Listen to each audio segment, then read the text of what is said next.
Hey, what's up, y'all? I'm Alan Hain, the Lawn Care Nut, and thanks for coming back for yet another week. All right, so this video is gonna be aimed at those of you mostly in the Midwest, North, and East, or anybody in a transition zone. Pretty much any of you that have grass types in the fescues, Kentucky bluegrass, perennial rye. This video is aimed at you, and I'm gonna address a lot of the questions I've been getting lately on heat stress, drought stress, and all of those high temperatures that you guys have that's been causing your lawns to brown out up north. So this kind of happens every year to some degree or another. Everything's going great in spring, your lawn is as dark green as it's ever been, and you're looking like a hero. And then all of a sudden, usually in June at some point, we get this hot spell. And it stays for just a little longer than you or your lawn expected. And that hot spell, just as it catches you and your lawn off guard, also allows things like diseases that were kind of masked from heavy growth to start to show up. But that's not really what we're addressing today. What we're addressing is the weather component, the heat and the lack of adequate soil moisture. Why, yes, of course, that is a thermometer in my pocket, as well as I am happy to see you. I do talk a lot about lawn stresses, and I often mention drought stress and heat stress in my videos, but I want you to understand that they are two different things that often do occur together. So let's separate them out in our minds, and then we can form a plan of attack. Drought stress should be pretty self-explanatory, right? It just means that your lawn's not getting enough water to stay vigorous. Typically, I've told you that watering twice a week at ½ inch each time, deep and infrequent watering, is gonna be enough for your lawn. But that assumes perfect conditions. And what I mean by perfect conditions is that we're gonna get a little rain help here and there, and along with rain help also comes cloud cover and relief from direct sunlight. However, if you're not getting that kind of help, then all you have to do to help take care of drought stress is just add a day or two to your watering. Continue watering at ½ inch each time, just add an additional day or two. If you're able to catch it soon enough before the lawn starts to go into dormancy from lack of irrigation, then this shouldn't be a problem for you. Now, the other challenge that you often have, though, is heat stress, and that's just a little bit different. As a general rule, most of your cool season grass types, they can take temperatures up to about 85 degrees before they start suffering any kind of heat stress or harm. However, you have to keep in mind that 85 degrees is the maximum end of the scale that those cool season grass types can take. So just because it doesn't get to 85 every day, it doesn't mean that they're feeling great, happy, and go lucky at 82 or even 83. They're still stressed, they're just not stressed to the max. Does that make sense? And I think that's what a lot of you guys are experiencing right now. You're experiencing a lot of days that are up over really 82, 83, and a few days that are pushing up over 85, 86, and those strung together are definitely causing heat stress for your cool season lawn. Add into this equation beating blaring sun, and you have really got a recipe for a lawn that's under stress.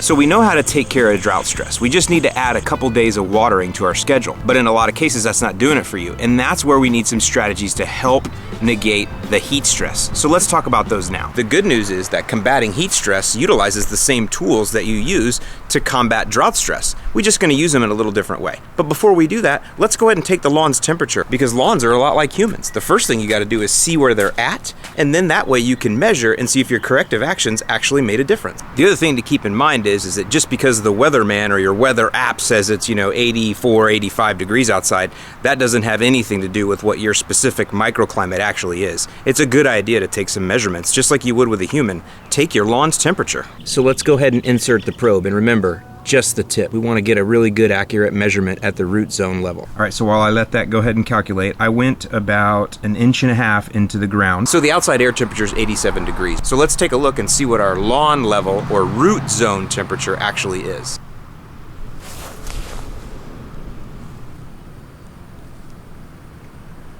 So right there, you can see how the variance is rolled. And that's why it's important to just use a simple tool like this to understand what's actually going on in your lawn.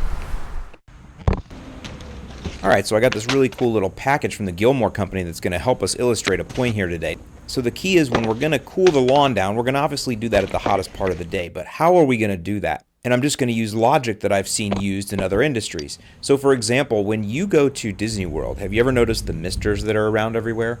Do you know why they have misters out? It's to cool people down. That tells me that water in mist form must have a cooling action to it, right?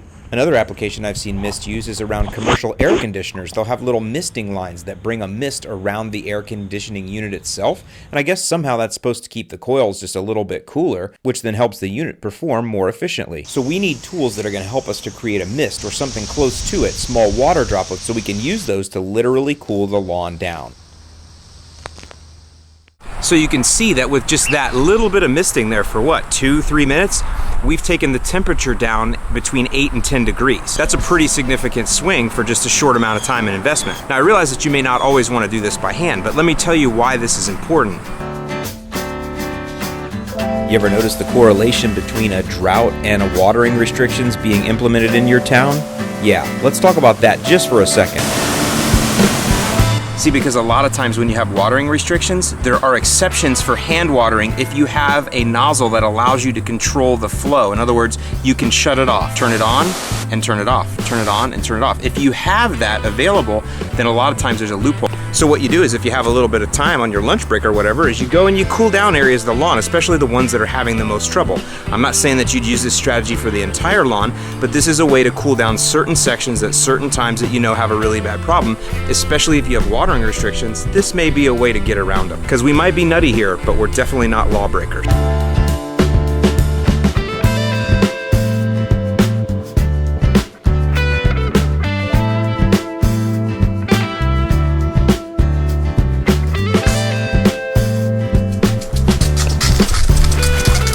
Now for larger areas, you might want to go ahead and use your sprinkler. And as you guys know, I've always recommended impact sprinklers. This one's really cool. This is Gilmour's Pattern Master. It has some unique ways that you can adjust the stream to keep it low or high. It enables you to hit oblong areas. I've done similar things using bricks before, but this kind of solves that for you. A really neat trick. Another way to fan out or turn the spray into a mist is to use the impact nut. You screw that all the way in so it interrupts the stream, and you'll see that it creates a lot smaller droplets, helping us get the misting effect that we want. And look at the temperature difference after just a couple minutes with the Pattern Master.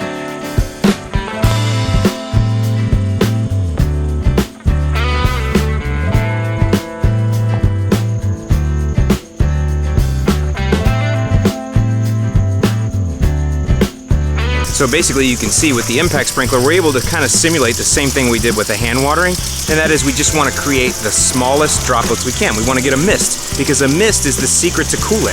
And even though I have this on a tight pattern, you still get it, right? Don't you just love that sound?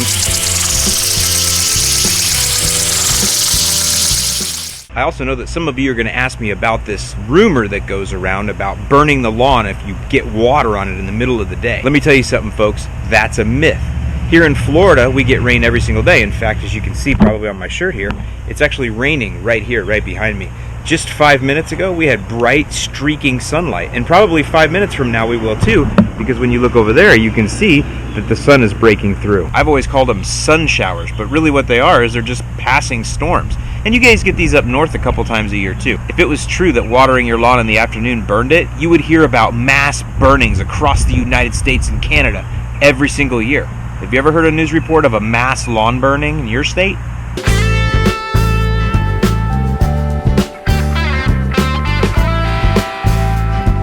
Well, there you go, guys. I recommend that you practice lawn misting on your off-watering days when temperatures are going to get up into the 80s or higher for your cool season lawn. Make sure you look below in the description for a video I did a few years ago talking about the drought of 2012 and giving some further examples for you guys up north. And as always, I'm Alan Hayden, the Lawn Care Nut. Leave a like on the video if you would. I'd really appreciate that, and I'll see you in the lawn.